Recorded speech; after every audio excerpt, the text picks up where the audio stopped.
മീൻ കറി വയ്ക്കാം. അതിൽ കുറച്ച് മാങ്ങ അരിഞ്ഞിട്ട്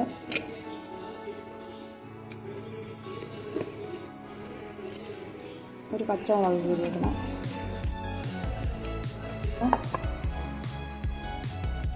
ഇഞ്ചി,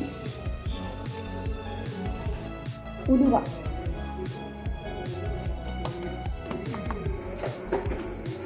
മഞ്ഞൾപ്പൊടി 1/4 ടീസ്പൂണ്, മുളക് പൊടി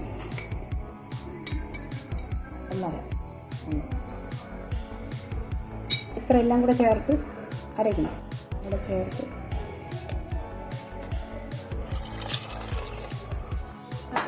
അതിന് ആവശ്യമുള്ള ഉപ്പ്, കല്ലുപ്പാണ് ഇട്ടുള്ളത്, ആവശ്യത്തിന് ഉള്ളത്.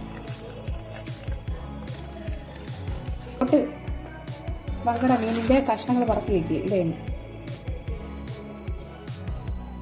വങ്കട മീൻ കഷ്ണം. എന്നിട്ട് ഇതിനെ അടുപ്പിൽ വെച്ച് വേവിക്കാം. 15 മിനിറ്റ് വേവിക്കാൻ അടച്ച് വെച്ച്.